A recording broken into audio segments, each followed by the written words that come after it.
नमस्कार, मेरा नाम है डॉक्टर पुरु धवन और आज इस वीडियो में आप बताने वाला हूं कि किडनी फेलियर पेशेंट को कितनी मात्रा में कौन सा तेल खाना चाहिए। क्योंकि एक ऐसा सवाल है जो कि हमें रोज़ सुनने को मिलता है, रोज़ मुझे उसका आंसर करना पड़ता है जब कोई पेशेंट आता है, तो उसको आज हम इस वीडियो में कवर करने वाले हैं।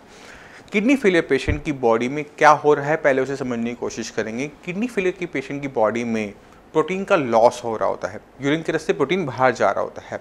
अब हमारी ब्लड के अंदर कोलेस्ट्रॉल भी होता है और प्रोटीन भी होता है, और ये दोनों चीज़ें आपस में मिलकर खून को एक गाढ़ापन देते हैं, जिसकी वजह से खून हमारी नसों में रह पाता है। अगर वो बहुत पतला हो जाएगा तो क्या होगा, वो पानी भरकर हमारी टांगों में भरना शुरू हो जाएगा, तो उसे एक गाढ़ापन चाहिए होता है।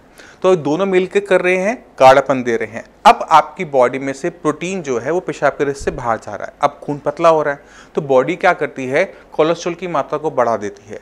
अब कोलेस्ट्रॉल की मात्रा जो बढ़ रही है वो आपके खाने की वजह से नहीं बढ़ रही कि आप ज़्यादा मात्रा में घी तेल खा रहे हो। अक्सर पेशेंट पूछता है, अक्सर पूछ बैठते हैं कि डॉक्टर साहब मैं तो घी तेल खा ही नहीं ना, फिर मेरी बॉडी में इतना कोलेस्ट्रॉल कैसे आ रहा है। तो उनको हमें समझाना पड़ता है कि प्रोटीन जो होता है हमारी बॉडी में ब्लड के अंदर खासकर, वो हमारे कोलेस्ट्रॉल की फॉर्मेशन को इनहिबिट करता है। यानी अगर आपकी बॉडी में सही मात्रा में प्रोटीन है तो कोलेस्ट्रॉल कम बनेगा। क्यों बनेगा? क्योंकि गाढ़ापन बनने के लिए जितना चीज़ चाहिए वो बॉडी को मिल चुकी है, तो इससे ज़्यादा कोलेस्ट्रॉल नहीं बनाना पड़ता। मगर अगर आपकी बॉडी में प्रोटीन की मात्रा कम हो जाए तो खून को गाढ़ा रखने के लिए बॉडी को कोलेस्ट्रॉल बनाना पड़ता है कि खून में एक गाढ़ापन एक जो है वो बना रहे। अब इस चक्कर में क्या होता है, जब हम टेस्ट करवाते हैं पेशेंट का, हम देखते हैं कि जी का कोलेस्ट्रॉल तो बढ़ा हुआ है, वजन है 40-50 किलो, बहुत पतला सा है, बहुत पतला सा शरीर है, और उसका जो कोलेस्ट्रॉल की मात्रा है वो बढ़ी हुई है।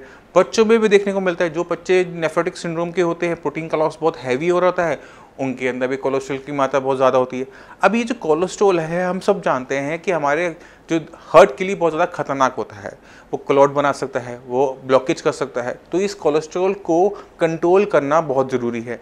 अब ये जो कोलेस्ट्रॉल को कंट्रोल करने के लिए दो तरीके होते हैं। एक होता है मेडिसिन कि हमने क्या खाया और क्या नहीं खाया, दूसरा तरीका होता है डाइट कि हम क्या खा रहे हैं और क्या नहीं खा रहे। तो अगर हम डाइट पे कंट्रोल है, वो एक पेशेंट के हाथ में होता है, उसमें डॉक्टर का कोई रोल नहीं होता। डॉक्टर से पेशेंट को बता सकता है कि आपने क्या खाना है, कितनी मात्रा में खाना है, बट खाने का काम एक पेशेंट का खुद का होता है। अब हमें समझना है कि हमारी बॉडी के लिए कौन सा घी तेल अच्छा है, कौन सा घी तेल हमारे लिए ख़राब है और कितनी मात्रा में।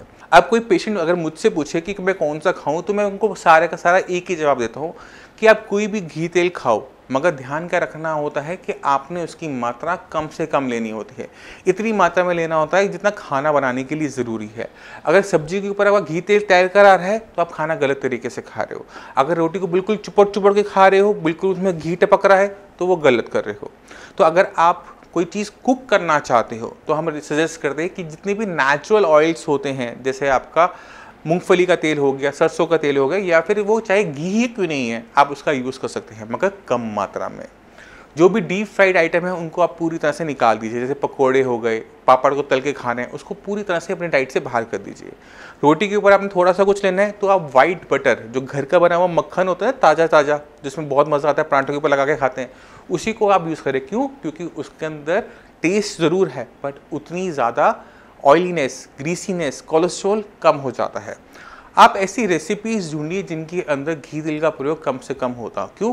क्योंकि उससे हमारी बॉडी में इसका इंटेक कम होगा, हमारी बॉडी को कोलेस्ट्रॉल मैनेज करने में आसानी बनी रहेगी, और कोलेस्ट्रॉल हाई से होने वाली कॉम्प्लिकेशन से एक किडनी फेलियर का पेशेंट बच जाता है। अब एक किडनी फेलियर पेशेंट की बॉडी के अंदर हार्ट कितना इंपॉर्टेंट काम करता है, क्यों उसे बचाए रखना इंपॉर्टेंट होता है, और हमारे हार्ट का हमारी किडनी से क्या रिलेशनशिप होता है कि अगर हमारी किडनी खराब हो रही है तो हमारा हार्ट खराब हो रहा है, अगर हमारा हार्ट खराब है तो हमारी किडनी खराब हो रही है। इसके लिए मैं चाहता हूं कि आप मेरी नेक्स्ट वीडियो को इस वीडियो के एंड में ज़रूर देखिएगा, उससे आपको बहुत क्लियर कट आइडिया मिल जाएगा तो कि दोनों के ऑर्गन्स का आपस में रिलेशनशिप क्या होता है और क्यों दोनों को हेल्थी रखना एक किडनी फेलियर पेशेंट में बहुत ज़्यादा ज़रूरी होता है। मगर जाने से पहले मैं चाहता हूं कि मैं आपको कुछ रिपोर्ट्स दिखाऊं, कुछ पेशेंट से मिल पाऊं, तो आपको बहुत क्लियर कट आइडिया हो जाएगा कि अगर आपका क्रिएटिनिन लेवल बढ़ा हुआ है तो आप उसे किस तरह से डाउन कर सकते हैं। नमस्कार, मेरा नाम है डॉक्टर पुरु धवन और आज हम बात करने वाले हैं एक पेशेंट के बारे में जिनका क्रिएटिनिन लेवल सिर्फ 15 दिन के अंदर 9 से 1 के आसपास आया है। तो चलते हैं एक बार अख्तर जी से, पहले उनकी हम सुनते हैं कि उनकी लाइफ में किस तरह से साइंस ने परिवर्तन लेकर आया, फिर मैं आपको समझाऊंगा कि ये केस क्या था। तो अख्तर जी, किडनी आपकी खराब हो रही है, वो कब पता लगा था? 15 दिन पहले। 15 दिन पहले जी। 15 दिन पहले आपके क्रिएटिनिन के लेवल क्या थे? 9.1। 9.1 जी सर। और दिक्कत क्या महसूस कर रहे थे उस टाइम में? उल्टी आना, चक्कर आना, टेम्परेचर बढ़ना, बीपी। बुखार भी था उस टाइम जी में सर। आपको? और कहीं और दिखाया था आपने यहाँ आने से पहले? जी, प्राइवेट हॉस्पिटल। अच्छा। जहाँ डायलिसिस के लिए बोला गया था। डायलिसिस के लिए बोल दिया था जी आपको। सर। तो आपने सिर्फ 15 दिन का ट्रीटमेंट लिया है। अब आपका लेवल क्या है? अब सर मेरा लेवल है 1.67। 1.67। अब बॉडी में कोई दिक्कत महसूस कर रहे हो? नहीं सर, बिल्कुल बेहतर और बेहतरीन। अब काम पे जा पा रहे हो, नहीं जा पा रहे? जी, अब तो जा रहा हूँ। कब से जा रहे हो काम पे? 4-5 रोज हो गए। 4-5 दिन हो गए, काम भी शुरू कर दिए दोबारा जी से। सर। ये तो बहुत अच्छी बात है। अख्तर जी का जो क्रिएटिनिन लेवल है 9 से 1 जो 15 दिन के अंदर आया, उसके लिए हमें बहुत जगह पे काम करना पड़ा एक साथ। पहले तो ये समझना पड़ा कि किडनी खराब क्यों हो रही है। नॉर्मली जो किडनी होती है 80-90% लोगों के अंदर खराब होती है हाई बीपी और शुगर की वजह से। अख्तर जी को ना बीपी ना शुगर। इनकी एक खास हिस्ट्री हमें देखने को मिली कि इन्होंने 1.5 साल तक पेन किलर खाया। पेन किलर खाने से क्या होता है कि किडनी पर उसका इम्पैक्ट आता है, किडनी एकदम इनका काम करना बंद कर दिया। इस कंडीशन को हम कहते हैं AKI, एक्यूट किडनी इंजरी, यानी किडनी का एकदम सडनली काम करना बंद कर देना।